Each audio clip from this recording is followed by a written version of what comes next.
अच्छा, वापस आते हैं अपनी लेक्चर की तरफ।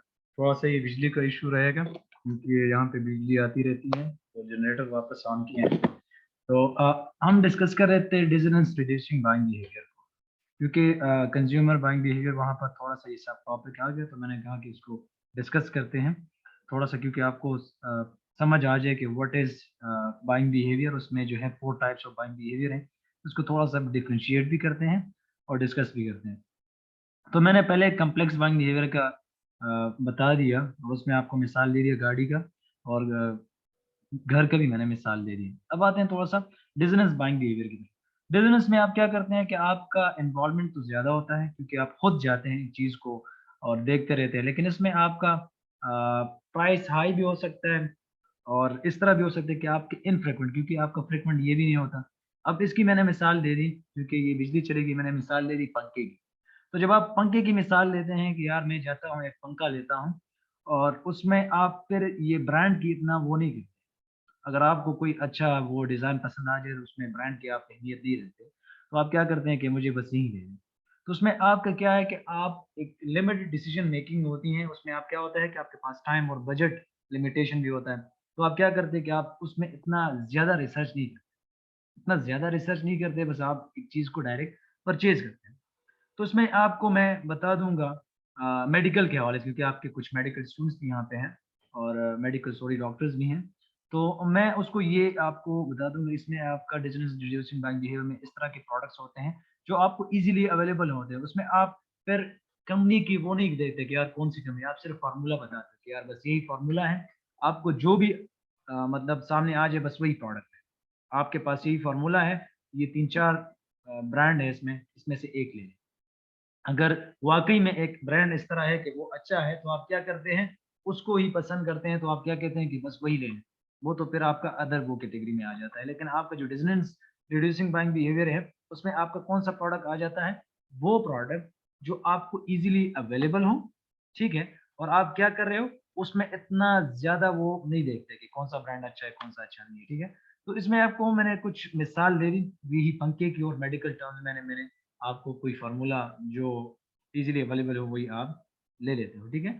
इसी तरह फिर हैबिचुअल बाइंग बिहेवियर जो मैंने पहले डिस्कस किया, क्योंकि वो तो इतना डिस्क्रिप्शन नहीं था उसमें, मैं इसको भी आपको बता दूँगा कि हैबिचुअल बाइंग बिहेवियर आपका जो भी होगा, वो आप क्या करते हैं कि आप रोज़मर्रा के हिसाब से जो प्रोडक्ट्स लेते हैं, और उसमें आप ब्रांड में भी इतना ज़्यादा सिग्निफिकेंस नहीं देंगे कि यार कौन-सा ब्रांड। अब चीनी में तो आप ब्रांड नहीं देखते कि यार कौन-सा ब्रांड मुझे अच्छा लगता है। अब चीनी में तो आप नहीं कर सकते। अब इसी तरह हैबिचुअल में मैंने आपको मेडिकल के हवाले से मैंने आपको बता दिया इंसुलिन का। अब इंसुलिन में भी आप इतना ज़्यादा नहीं देखते कि यार कौन-सा अच्छा है, कौन-सा, बस आपको जो मिल जाए। अब शुगर पेशेंट के लिए तो बस वही आप देखते, तो वो हैबिचुअल बाइंग है शुगर पेशेंट के लिए। नॉर्मली मैं आप सबकी बात नहीं कर रहा, लेकिन जो शुगर पेशेंट होते हैं उसके हिसाब से मैं आपको हैबिचुअल बाइंग बिहेवियर का बता दिया। अब इसी तरह मैंने शुगर की मिसाल दे दी, इसी तरह मैंने आटे की मिसाल दे दी, फिर मैंने रोटी की मिसाल की। उसमें आप इतना ज़्यादा नहीं करते, आप साल्ट में कोई इतना नहीं करेगा। आपको जो ईज़िली अवेलेबल होता है उसमें आप ज़्यादा नहीं करते, बस मुझे साल्ट दे। आप उसमें ये नहीं देखते, या शुगर में नहीं देखते कि यार फलान के दुकान वाला मला चीनी रहा ठीक था ना? अफ़गान स्टूडेंट्स अगर आप सुन रहे हो,